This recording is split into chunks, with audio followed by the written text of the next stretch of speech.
As an adult, I see things differently than I did when I was a teenager.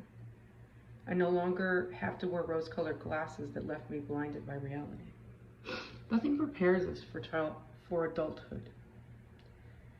Parents in a child's eyes are heroes from birth on. Your offspring will continue to look at you and want to see and be like you. And they want you to see and show that they're trying to make you proud. Strive and bring home their achievements, hoping for your approval. As parents, we forget our children watch everything to be just like you, whether you know it or not. So even when you thought they didn't notice, they did. Whether the behavior is honorable, escapism, or intoxicated or abusive, they see it even when you think they didn't. The mind of a child is like a sponge and it absorbs everything. A commercial that haunts me today from my youth reminds me of that very thing.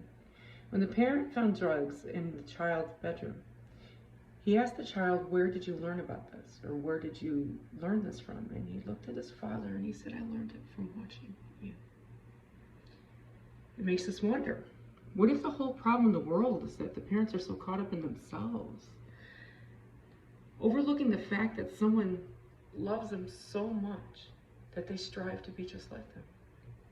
So when the behavior is repeated in the latter years, the only person to blame is themselves if they don't like what they see. A parent overworking, then feeling guilty by throwing money and material things at a child to ease their own guilt does nothing for the child, who only wishes for 5 minutes of time with their hero, without distractions, to feel like a priority. A teenager who abuses his girlfriend is desperately needing his mother's attention. And it's possible the father is not leading him to be a better man. Or is he watching his father? So raising a child to only love high-end fashion or things that high price tags, you can't afford 5 minutes of time without spending a large amount of money you don't have. You set your child up for emotional neglect, which carries on into adulthood. If that child grows up and marries a blue-collar person, barely making it by themselves, and that person doesn't make enough money, the partner will feel like he failed. And that sets up for failure every time, because they can't provide the luxurious things that fill that void. Usually ends up in divorce. And as Americans sit and wonder why divorce rate is so high, ask yourself, do you compromise? Do you shop at a resale shop? Do you cut corners? Do you use coupons? Do you work to help your partner? Or do you expect your husband to work like a slave, or wife, that is, to give you things to fill a void that you can't?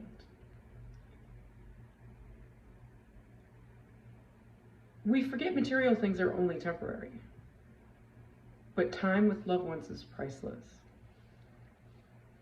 When fads wear off, and material items are no longer exciting, what's left? What is really left?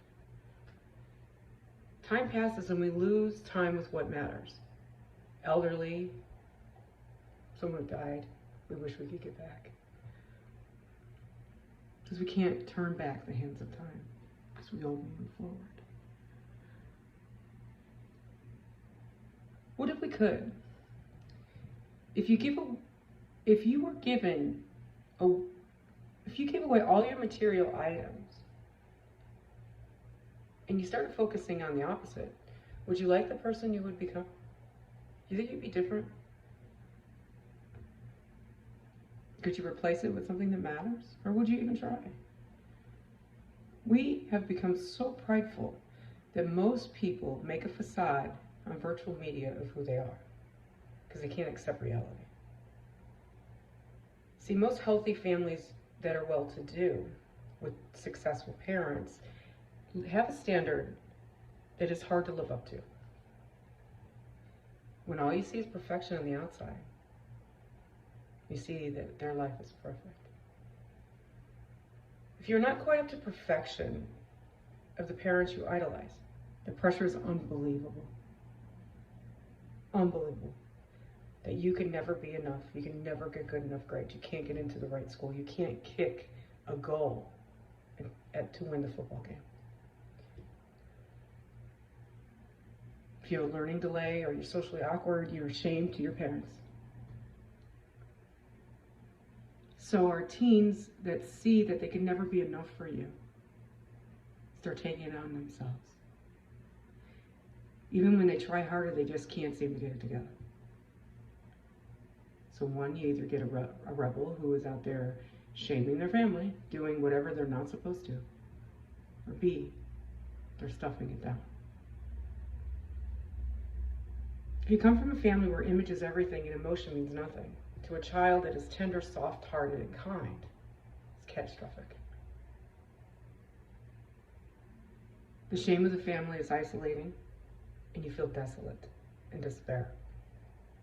If the parents are so caught up in everything else, there is no room for failure, and then what happens next?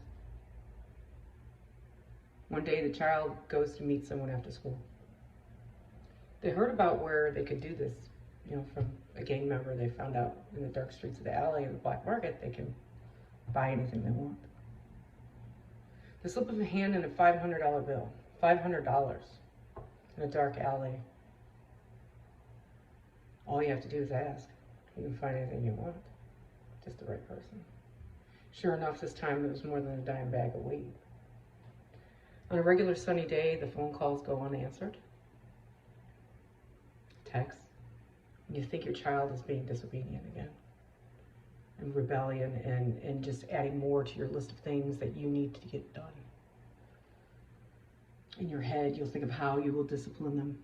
Even when you get home, you can get empowered and enraged about how this time they're going to figure it out to quit doing this to you. You go home and hours go by. Darkness falls and still quiet. No word. Like a harbinger from somewhere unknown, a knock at the door comes. Are you Mr. and Mrs. Jones?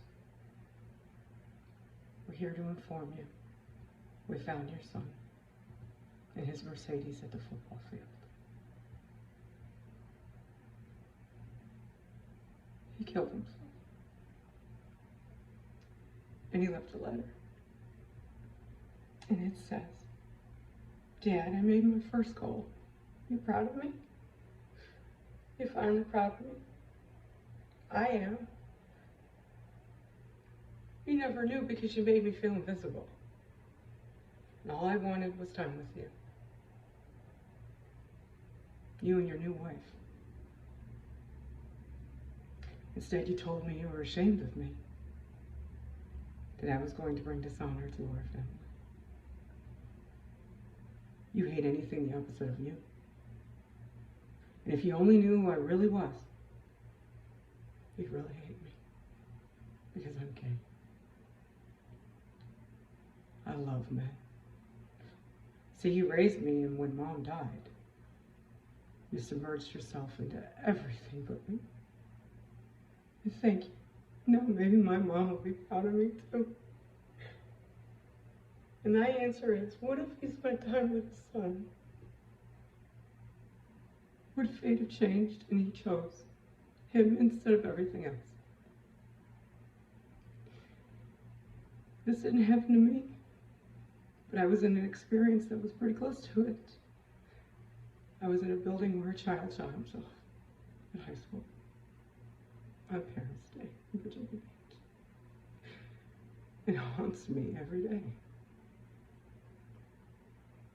This is Valerie Dagas-Deckham, and thank you.